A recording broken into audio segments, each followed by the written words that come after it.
Welcome back, another episode. Snowpiercer's fourth and final season has been a depressing ride. When Leighton, Ruth, and New Eden discovered a warm place to live outside of Africa, they believed they were entitled to a life of peace. Regretfully, they were threatened, had Big Alice taken from them, and had their lives turned upside down by the international peacekeeping forces. This second train was necessary for the villains, led by Admiral Milius, to attach to the Snowpiercer locomotive they had taken over. Bombshells proved that these rockets would contaminate the atmosphere, but it was all part of a scheme to use the Gemini chemicals to reheat the planet.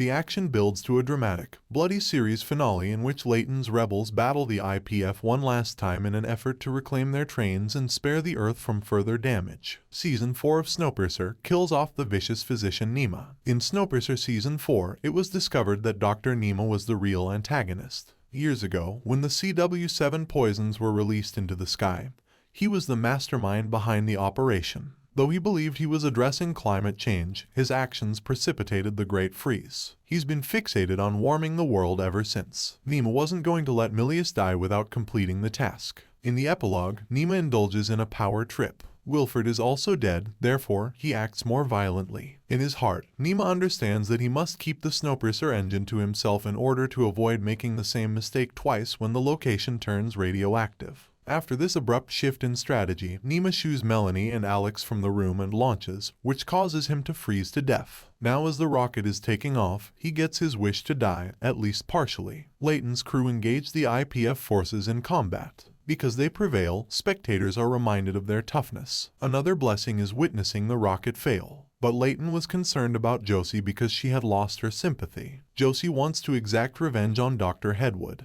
Josie detested the fact that Hedwood assisted Nima in a way that resulted in numerous fatalities, including Zara. Additionally, Hedwood gave Liana Josie's blood, which is immune to cold. Reconciling with the kidnapping, Josie believes she must put an end to Hedwood. However, her anger is gone when Leighton discovers her. After witnessing her grieve the loss of her own husband to illness in a previous season, she extends forgiveness to the scientist. Josie is aware of the psychological effects that tragedy and loss can have. She realizes that Hedwood was tricked by Nima into believing she wanted to heal the planet. Leighton wants to marry her, so he's happy to see this act of humanity. In addition, he wants Liana by her side as she recovers. Love is in the air as New Eden celebrates with a celebration. Audrey picks up her song, exactly as when she was the star of the night car, and Till continues their romance. Oz takes up the piano. Having once been one of Wilfred's lackeys, he made amends. Carly, Roch's daughter, is accompanying him. Thinking Alex was dead, Melanie left her behind during the freeze. Alex was cared for and adopted by Wilfred as his daughter. Alex has been hurt ever since learning that she was ruled by a villain.